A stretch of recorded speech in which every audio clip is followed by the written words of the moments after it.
Everyone. So let's start with the mudra first.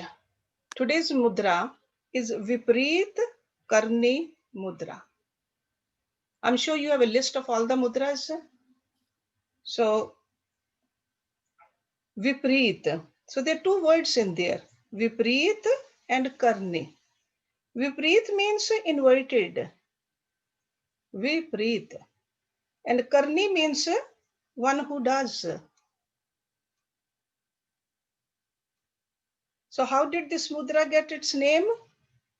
Viprit Karni means bringing the body from its normal state to the opposite or the reverse. Normal state of body is standing on the feet. Okay.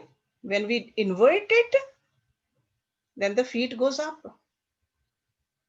Right? So this is a Viprit Karni. Let me give you the Sanskrit or go over some of the lines. There are 8 lines in Sanskrit written about this mudra. I'll just give you a couple of 2-3 lines about this. Nabhi mule वसेत सूर्य तालु मूले च चंद्रमा अमृतम ग्रस्ते सूर्यस्ततो मृत्युवशो नरः उधर्वं च योजयेत सूर्यं चंद्रम च आपद्ये आनयेत विपरीत करी मुद्रा सर्वतंत्रेषु गोपिता भूमौ शिरश्च संस्थाप्ये कुर्युगम समाहिता उधर्व पादा स्थिरो भूत्वा विपरीत करी मता. If you know a bit Sanskrit, you can understand it. What are they trying to tell us? They're talking about the Nabhi. What is in the Nabhi?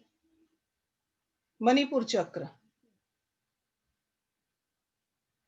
Then they are talking about Talu. Talu Mule Chandrama.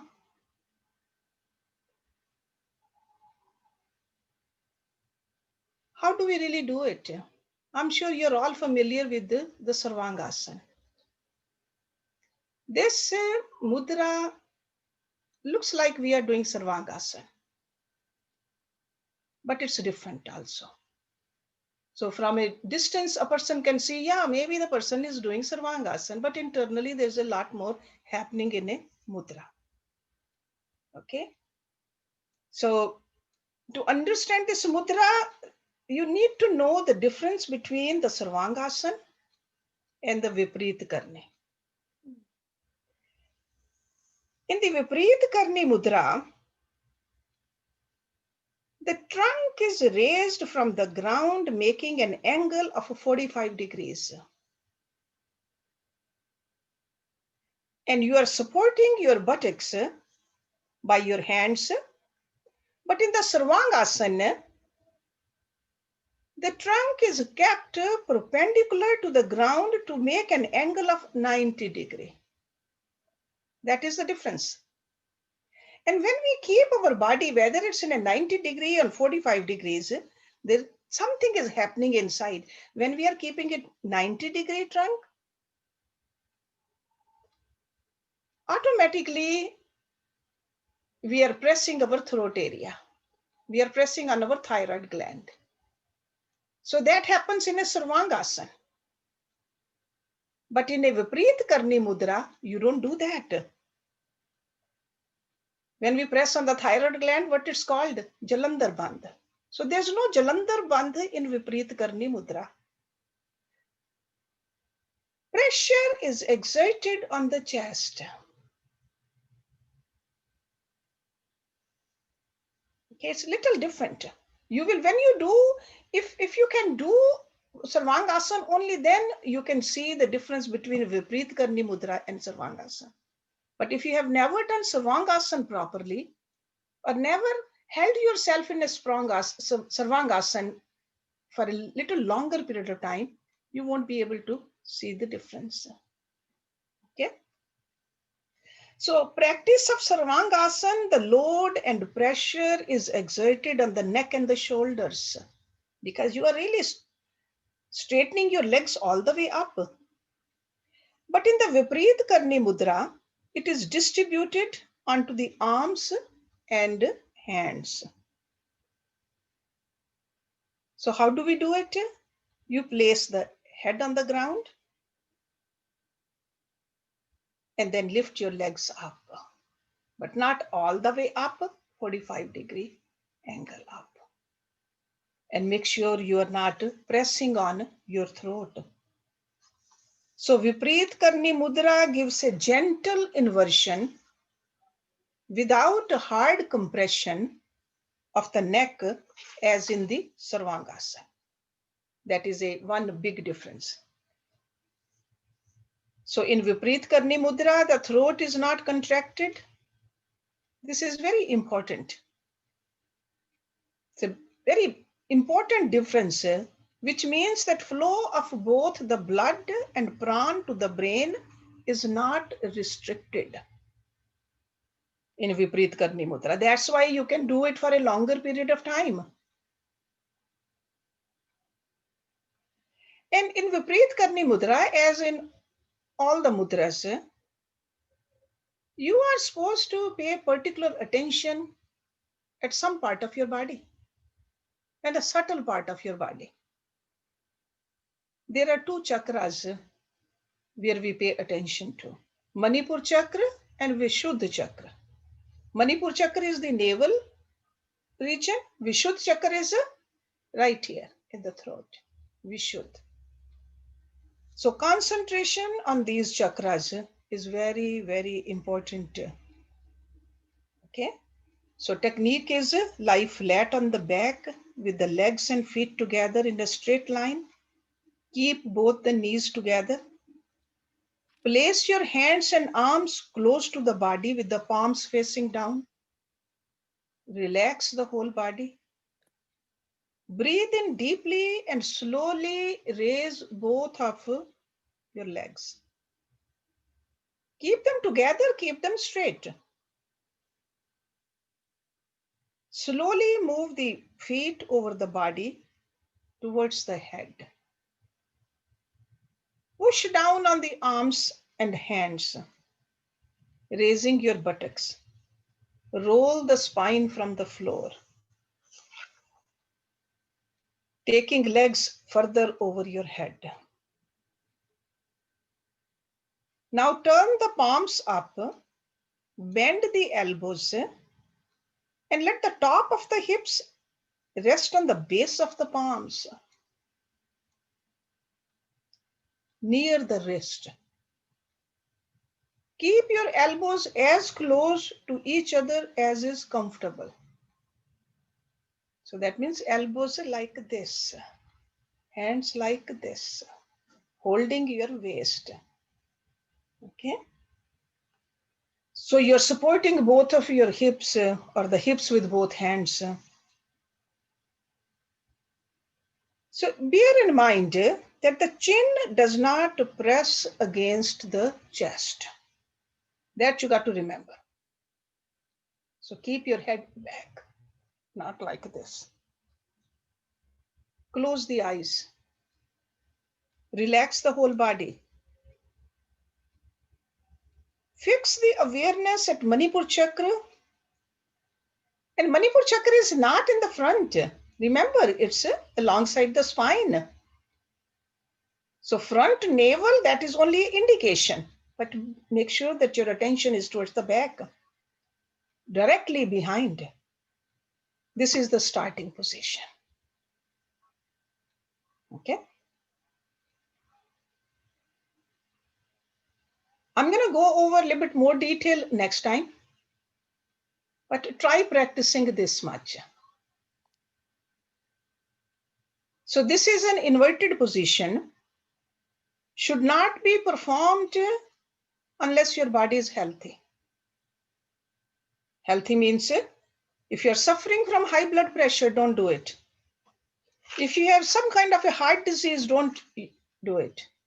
If you have enlarged liver or spleen, do not do it. Enlarged thyroid or excessive toxin in the body, don't do it. If you have some kind of a cervical or a disc problem, don't do it.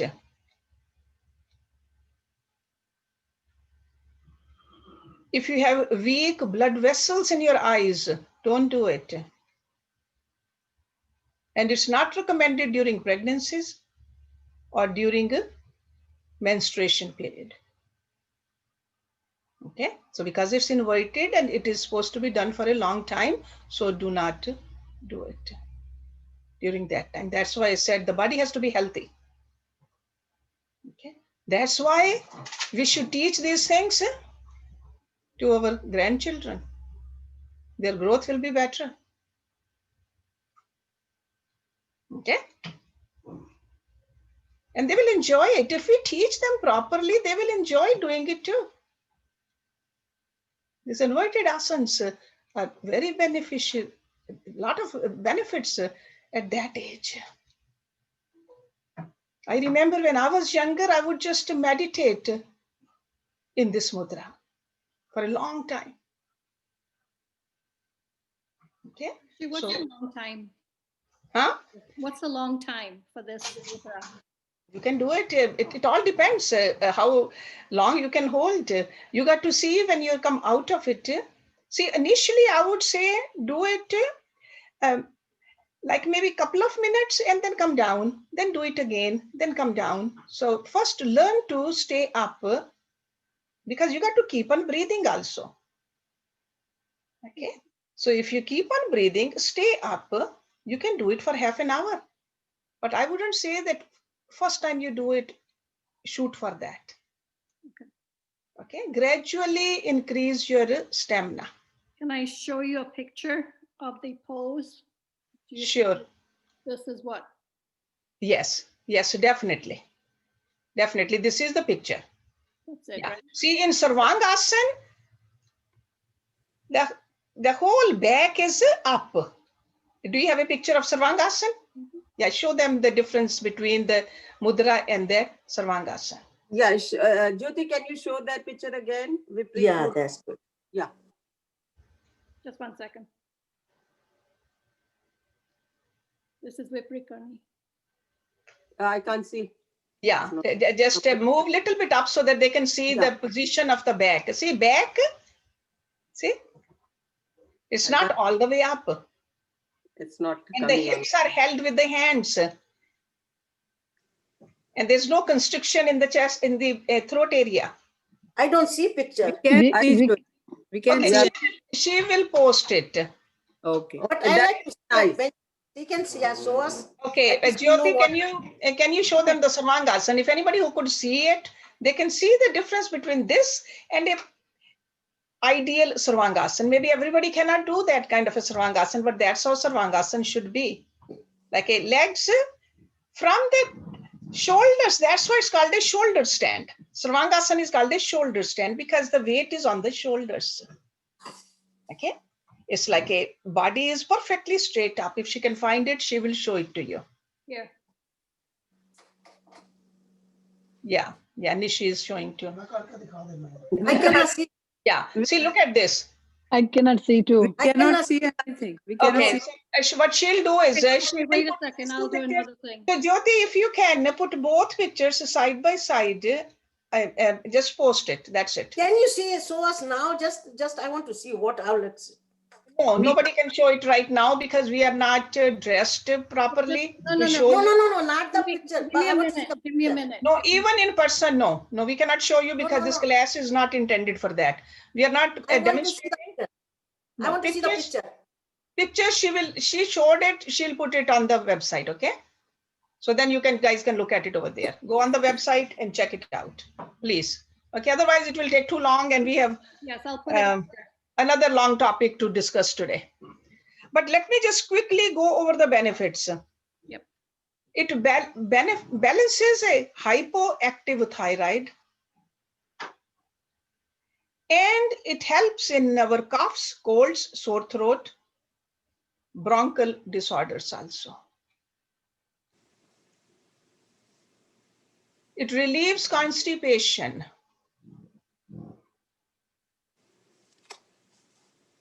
It helps in hemorrhoids, varicose veins, hernia. Because all of these conditions, they get aggravated with the downward pull of gravity. So when we keep our body in an inverted position, we get the help. Circulation to the brain is enhanced. Mental alertness, concentration increases. Okay. So I would suggest this week, try to practice. Even if you need the help of a wall, try to do it, or a chair or a sofa. But make sure that your concentration is in the Manipur chakra and then bring it up to the Vishuddha chakra. Then take it back to the Manipur chakra, then to the Vishuddha chakra. So you're trying to increase your concentration on these chakras also.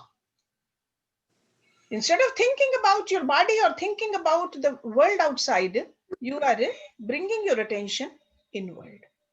So we'll talk more about it, and you will have the pictures also to see in the website meanwhile, and then I'll talk more about it next week. How you really, with the breathing, control your concentration internally. Okay? May I ask a question, Hershey? Sure, Prem. Hershey, the Sarvangasana, what chakras should we think about? No chakras. Which one?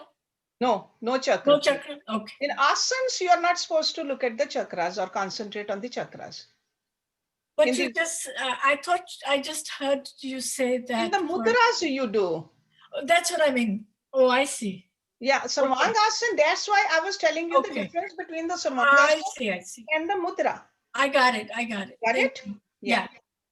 Thank you. So let's move on to the second topic, Havan.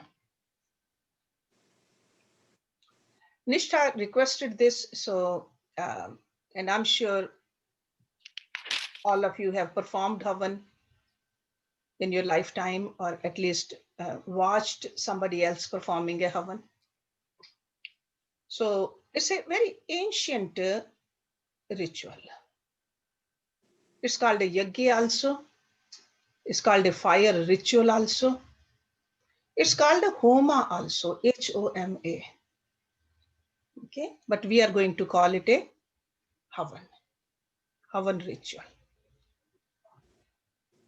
See, in Hinduism, or I should call it a Sanatan Dharam, because it was not even called Hinduism at that time. It was a Sanatan Dharam when all these rituals started.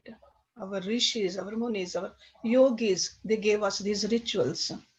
And these rituals are extremely precious. And every ritual is associated with the advanced beneficiary methodologies associated with it. And Havan is a very prime part of any major puja. Puja means prayer. Few weeks ago, we talked about 16 sacraments, 16 sanskar. And I told you every sanskar is done, every sacrament is done with a Havan, a fire ritual. There is a sacredness and purity fire ritual creates. It's a lot more than any other ritual. And offerings are made to fire. That's why it's called a fire ritual. Fire is considered to be the main element of a Havan or Homa, as well as belongs to the major 5 elements: earth, water, fire, air, space. The rishis, they say that this fire element drives away all the negative energies. And it can be the main link between the cosmic consciousness and the human consciousness.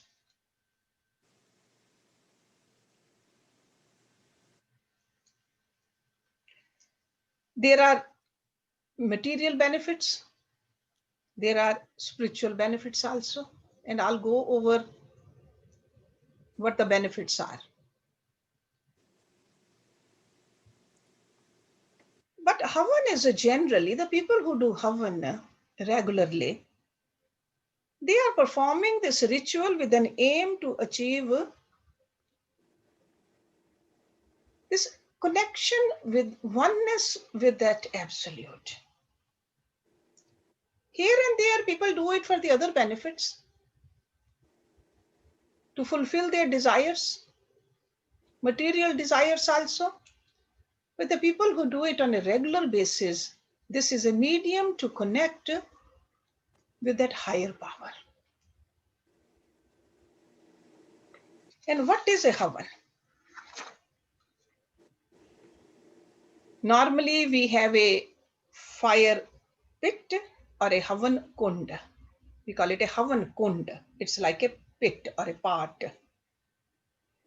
In ancient times, or even now, I'm sure in certain ashrams, they make it out of a brick, and it's established in the ground. But these days, we got to carry it to different places. So there are Havan kunds made out of metals also. Another thing we need when we do Havan is some medicinal herbs, which is called samagri. In that samagri, there are some roots, some little clippings of the different trees also, like a wood.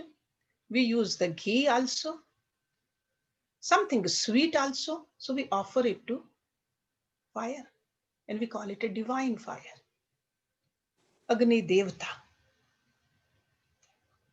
And on top of it, there are some mantras, Sanskrit mantras, which is very powerful medium to connect with that higher power. So when we do Havan, we are using all the basic elements. We are using the earth element, we are using the water element, we are using the air element, we are using the fire element, and we are using the space element when we recite those mantras.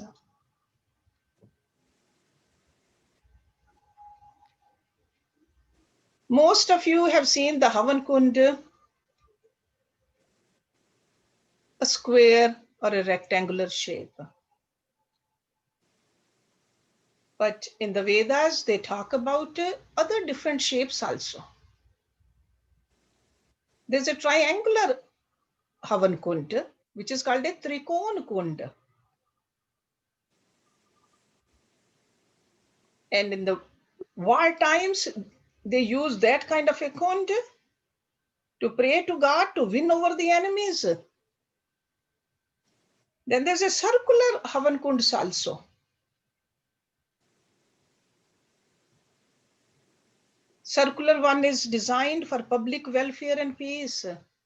So Vedas talk about all this in detail. Semi-circular Havan kund. It is called Ardha Chandra Kund. That is made to gain harmony, happiness, peace, and resolve conflicts, whether it's in the family or in the community.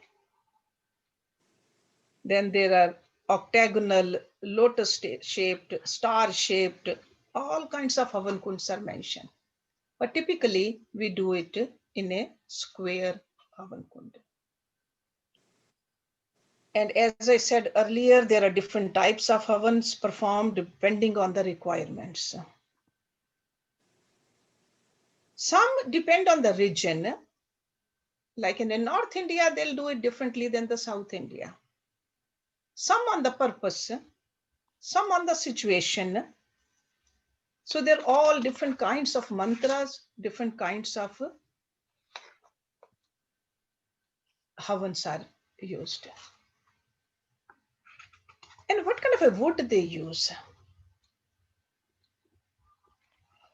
There is a wood from the amla tree, mango tree, bay leaves, green cardamoms,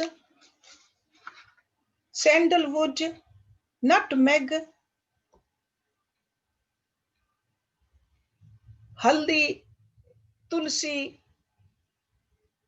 tejbal.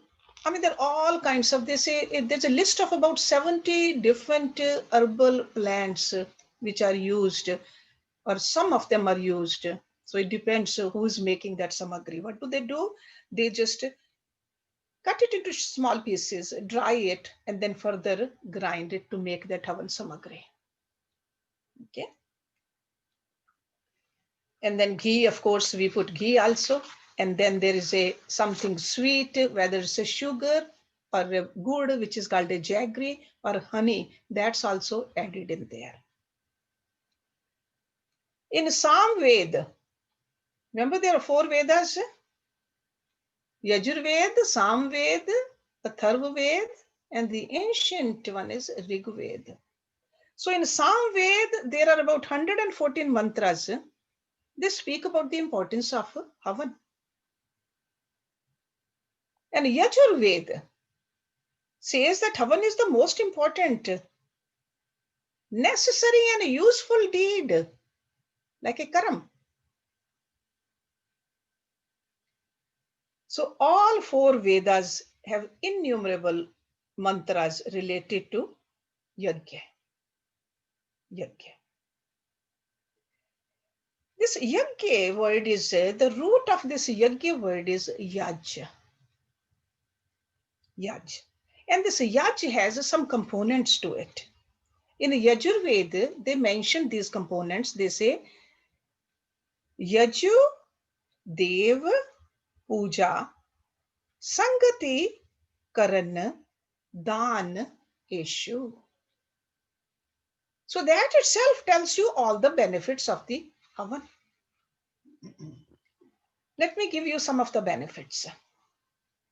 It has many benefits, but let me just give you a list of some of them, starting from our body, mind, soul, to the environment. It acts as a cleanser. We not only purify the air, but we remove the impurities from our mind and body also. So outer purity, inner purity also.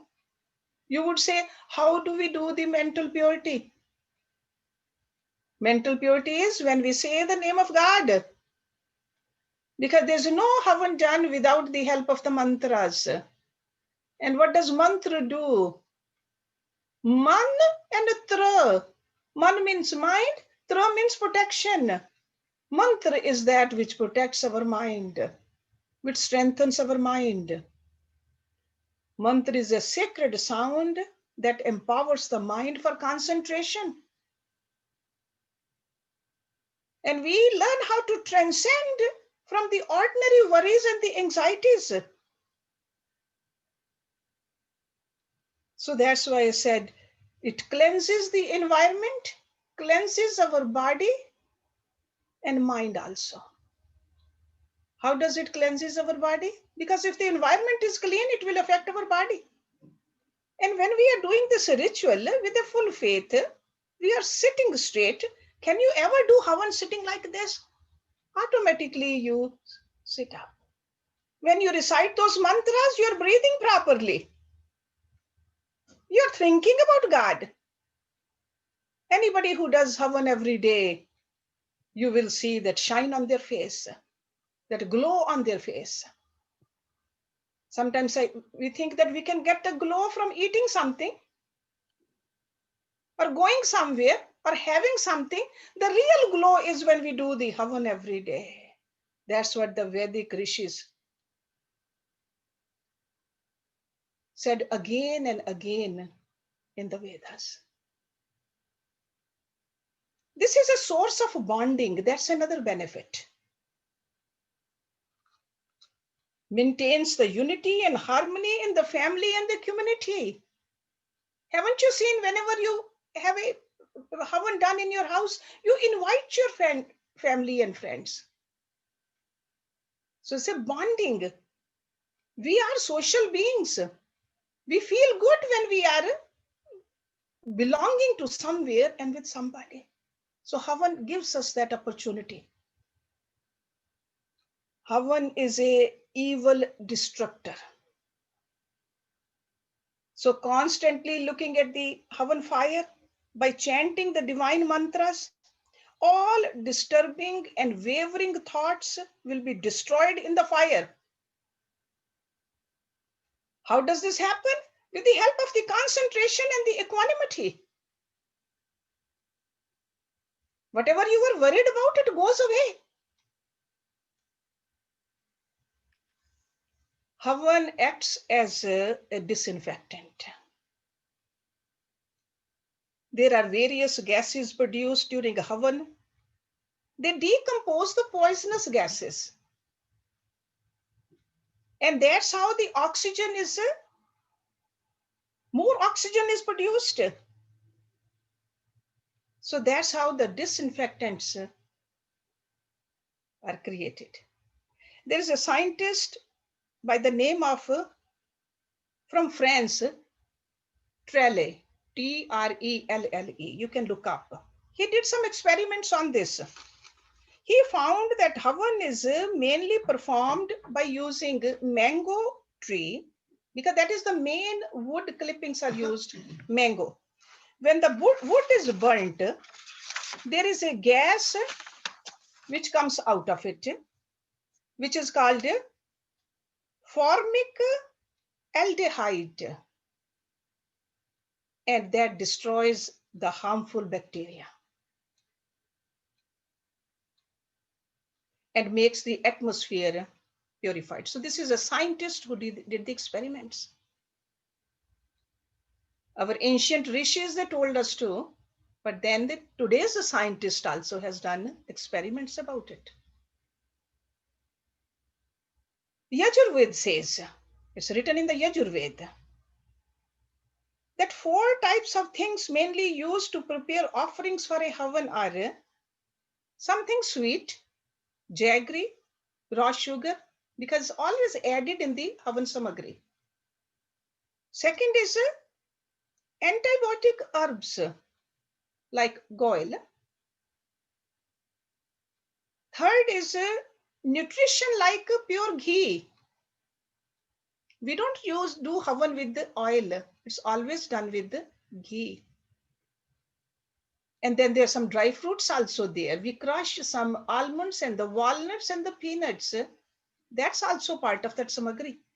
And the fourth is the fragrant materials like dried flower petals or cardamom. So that's why when we offer, every time we do Havan, what do I tell you? What you're offering is very precious, and you are offering it to fire god. It's not throwing the samagri in there, it's offering something which is very good. And ultimately we get the benefit of it. So this is mentioned in the Yajurved. Okay. Another benefit is it's an energy booster.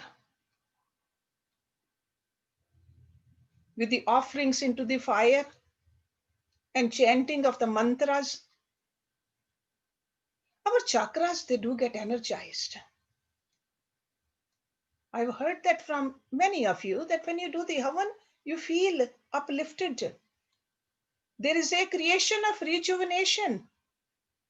There's a revitalizing experience you feel, both in mind and the body. The Vedas, they say another benefit, say ladder to success. How is it a ladder to success? Because positive thoughts, positive actions, because this action itself is positive, and the words which are spoken are mantras. That's how you pave way for your success. Positive thoughts, positive mind, healthy body, of course you're going to be successful.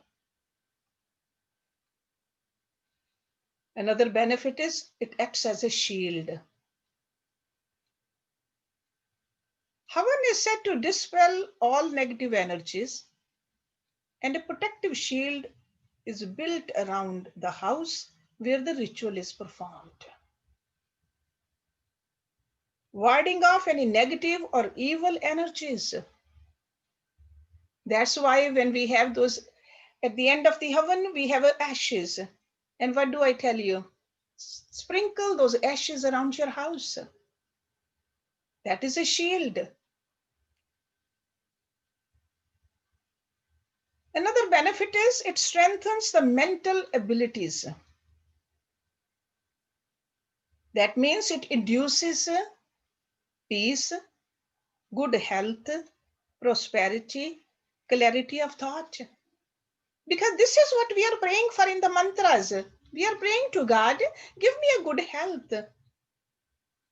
God, I need to do my duties. Please give me prosperity also. God, please make my senses, which is a wealth to me, function properly. All those mantras are filled with these kind of positivity. So Havan induces peace, good health, prosperity, clarity of thought. The increased power of discrimination. How? Because several mantras where we say idam namam, that is a higher level of discrimination that God, I'm asking all this from you, but give me that kind of a discrimination so that I don't get obsessed with all this. Whatever you have given me, these are just means to attain the higher goal. Give me that kind of a discrimination also. I'm asking for children or the grandchildren, but give me the discrimination so that I don't get attached to them. They are not mine. Idam namam. Again and again, these mantras, we repeat it in Havan. So success in all we do, we learn from Havan. When should Havan be performed? Ideally in the morning, they say. But that doesn't mean that in the morning, if we cannot do it, we should not do it in the evening. We can do it anytime because we are connecting with God. How often we should do it? Vedic time, they suggested that everybody should do Havan every day, twice, morning and evening.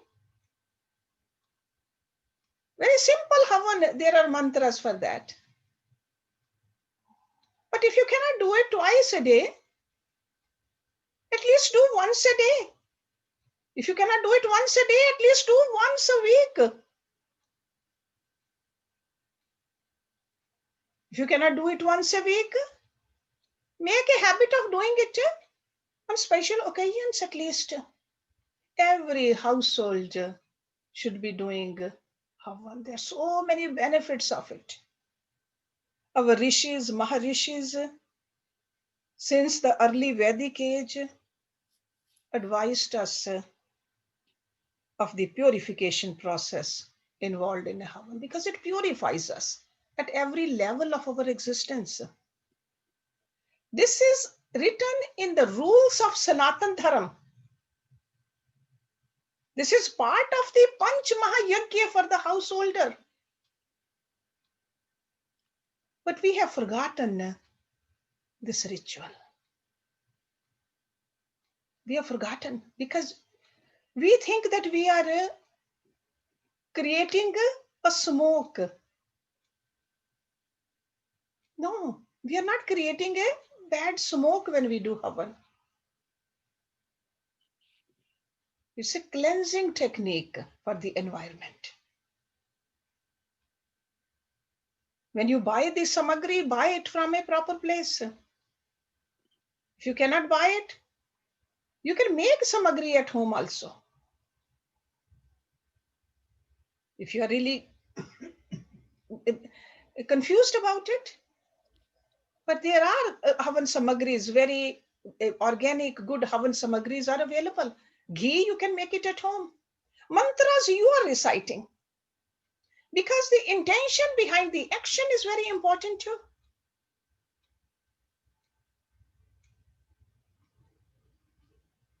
So I think instead of going further, because there's a lot of questions you might have, rest of the time, let me just give you a chance so that you can ask questions. Maybe I can clarify some of the doubts you have or some of the the deeper questions you want to ask. Okay, let's see if somebody has a question.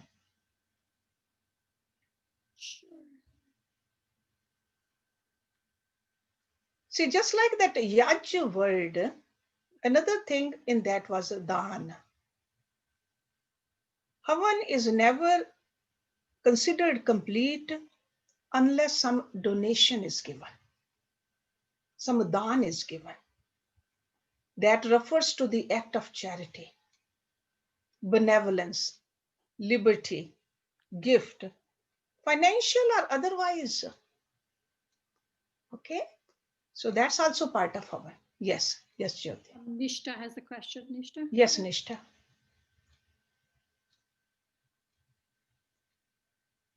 Yeah, unmute yourself, please. So sorry. Thank you so much for doing this. Sure, no. Question to you is, do you need a pandit to do the Havan, or could you go through the steps on, let's say if you wanted to do it just on Gayatri Mantra? Yeah, you can do it on the Gayatri Mantra also, definitely. There could be a Havan on the Gayatri Mantra. All you do is just have you don't need a Pandit first of all to answer your question. No, you can do it all by yourself because they recommended to do it every day or twice a day. No Pandit will come, especially these days, no Pandit will come. So I would say if you want to do it on the Gayatri Mantra, just make a little altar and have a diya in front of you. Have a flower petals in a bowl, and with each Gayatri Mantra, just offer the flower petal to God. You can do the Gayatri Mantra like that also. If you really don't want to go through the whole fire ceremony, but if you want to do the fire ceremony, have a little pot and have a Agni in there, and then offer the samagri and the ghee also. So either way you can do it. Like personally, what I do once a week at the ashram, we have with the fire, but every day I just do it mental Havan. So like the Gayatri Mantra, you do 108 times or? 108 times, yes. 108 times. Why 108 times? Because it's a long enough time to concentrate and to connect. Okay. So 108 times is recommended for Gayatri Mantra. Yes, you are right. And you didn't go over, you went over a round Havan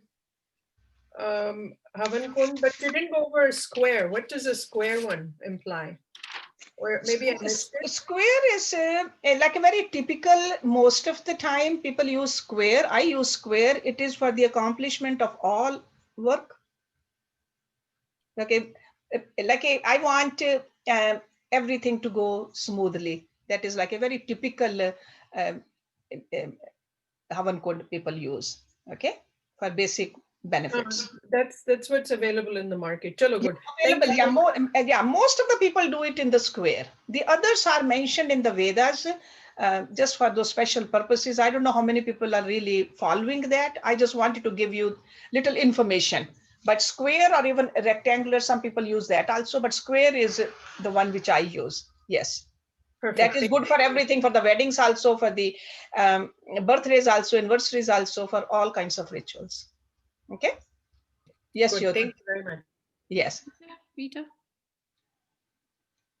Unmute yourself, Rita. No, you have to unmute yourself. Yes. Can you hear me, Hersh? Yes, I can hear you now. So what do you do in the simply? Can't hear you.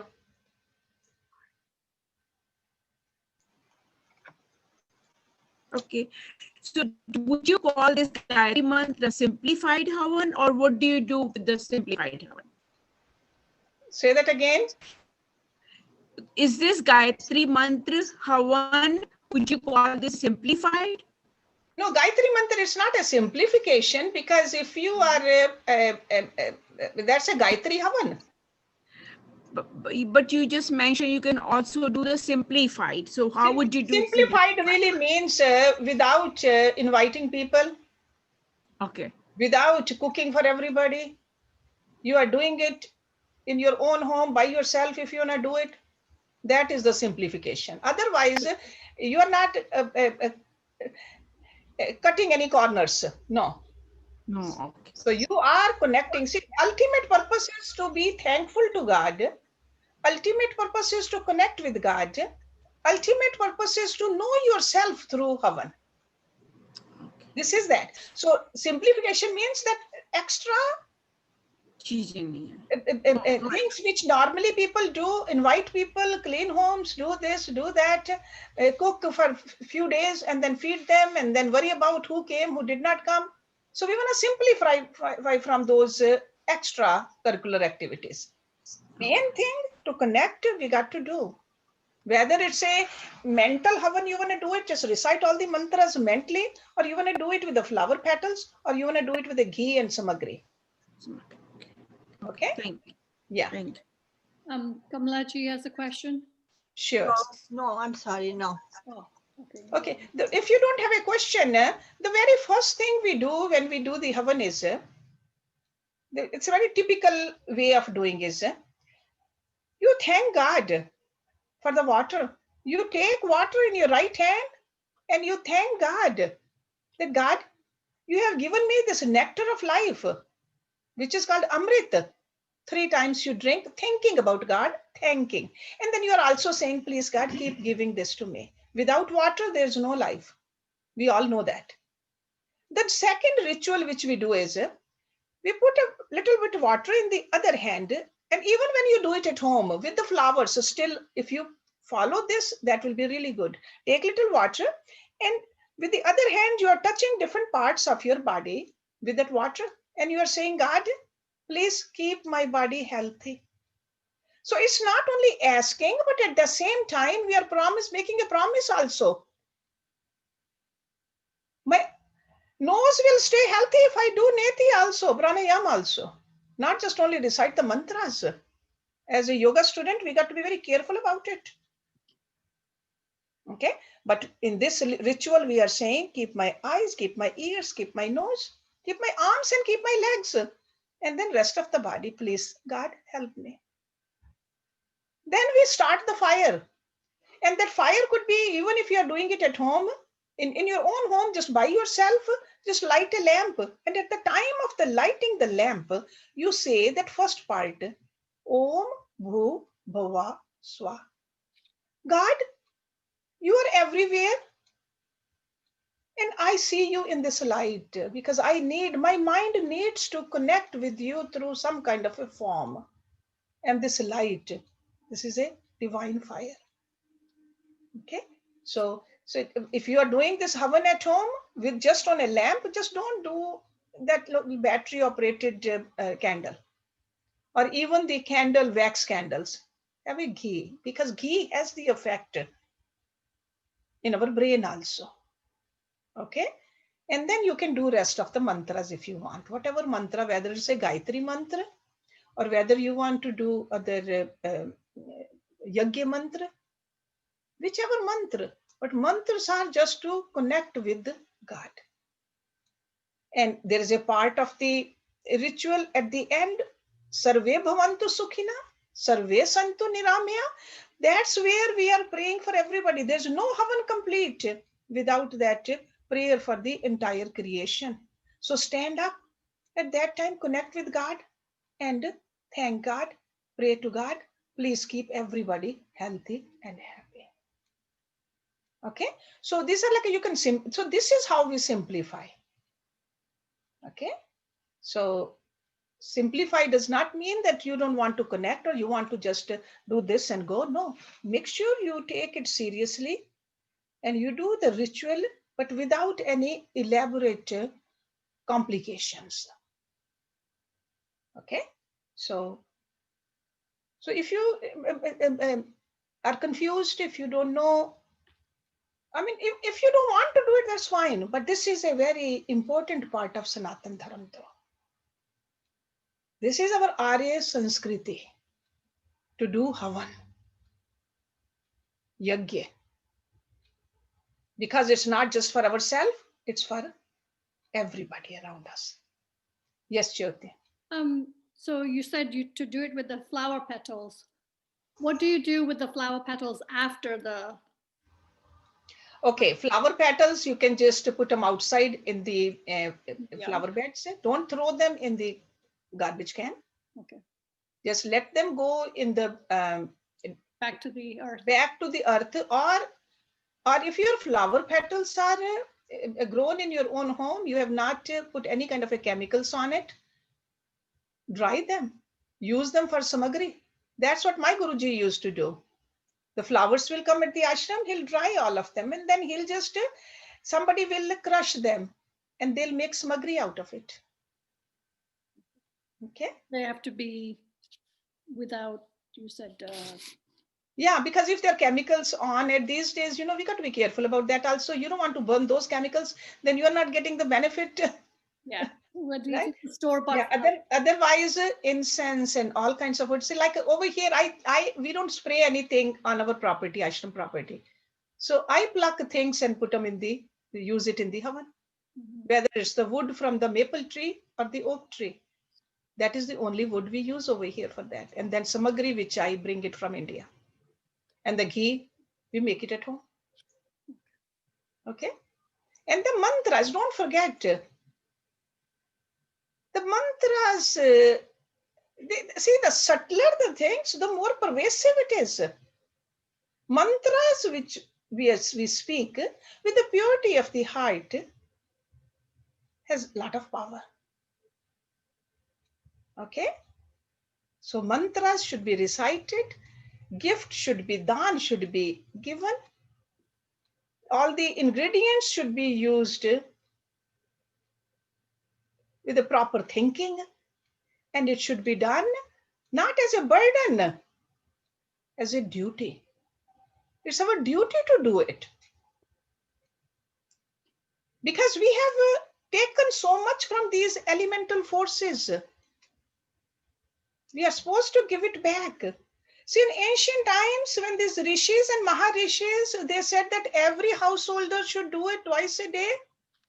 People did it outside. And then all those elements, what did they do? They went up. With these pure intentions, pure samagri, pure clouds were created. Pure clouds, pure rain. Pure rain, pure crop. Pure crop, better bodies. And you did not try to contain all those clouds to yourself. You cannot.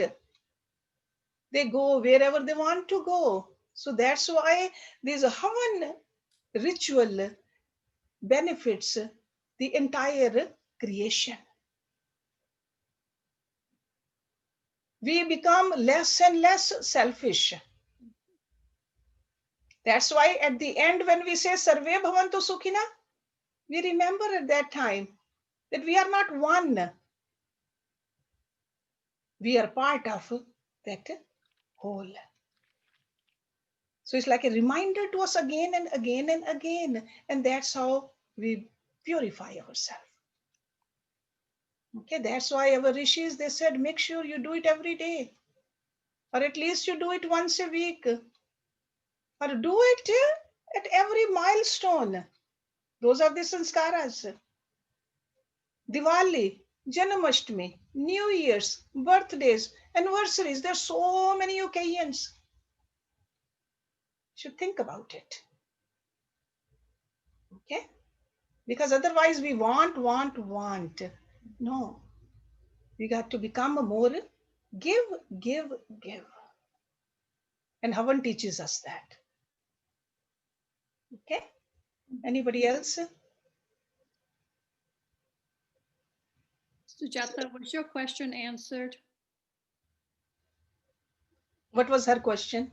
She said, can you give out Yes. short Havan? Yes. Yes, thank you. But if you could just outline, maybe post it later on the website, a few, short guidelines to do a Havan Okay, at home. sure. Sure. That would be good. Sure, definitely. Okay. Yes. Thank Yeah. you. So one thing is, don't think it's a burden. when we do it, keeping in mind the benefits of it, then we look forward to doing it. Okay, like every Thursday we do it at the ashram. I look forward to Thursday. I thank my Guru that Guruji gave me this ashram. So I thank him through my offerings. Okay. So whether you want to do it with the flowers every day or mental, just read the mantras every day, but make sure you do it properly though. Okay. Put your whole mind and heart into it. Right? See, when we like meditatively do it, when we meditate on something, what happens? We know that thing then. When we know that thing, what happens? We like that thing. Right? That's what happened with the outer world also. We think about something. That's meditation. We think about something. Then we know about that thing. And then we like that thing. Over here, we want to meditate on God. Right? Constantly, 108 times. Whether you do Gayatri Mantra Havan, which is called a Gayatri Havan. Let me tell you, there are several kinds of Havans actually. It's a Nishtha mentioned Gayatri Havan. There's a Lakshmi Ganapati Havan. There's a Rudra Havan. There is a Navagraha Havan. There's a Nakshatra Havan. There's a Mahamritanjaya Havan. There's a Sudarshan Havan. Saraswati Havan. Lakshmi Narsingh Havan. Lakshmi Narayan Havan. Subramanya Havan. Chandi Havan. Mahalakshmi Havan, Dhanvantri Havan. So there's so many Havans. At the ashram, what kind of a Havan we do? We do Yoga Havan. This is a Yoga Sadhan ashram. Yoga Havan. 108 times we make the offerings thinking about our Guru and thanking our Guru. That's why I said on Thursday we do it. Thursday is considered a Guru day. Okay, so it doesn't matter all of this, whether it's a Lakshmi or whether it's a Shankar or whether it's a Narayan or whether it's a Gayatri. Where are we connecting? It's not different things. Whatever name you love of God, you are using that with the help of the samagri which God has given it to us. We are saying that I'm offering it to you, whatever you have given it to me to connect with you. So that's why I said, meditate on that. Then love that. So when do you start loving it? When you know it. When you meditate, you will know it. When you know it, you will love it. There's nothing about God not to love. There's nothing about Guru not to love, because there's no difference between Guru and a God. Even we learn that from Wayne Dyer's book. What is God? All beautiful, all kind, all knowledge, all love. That's God. What is there not to love? But we have paid so much attention to think about the world, to know the world, and we have gotten so confused. Now, if you make a commitment that I am going to meditate at least 15-20 minutes every day, I am going to just do this ritual meditatively, because otherwise meditation might be difficult for ordinary people. Yogis, they do it for years and years. But people like us, maybe we cannot do it. So that's why this Havan Kriya, they created for people like us. That's why they said every householder should do it. It's not recommended for the saints. It is for the householders. This is one of the Panch Mahayagya for the Grihasthis.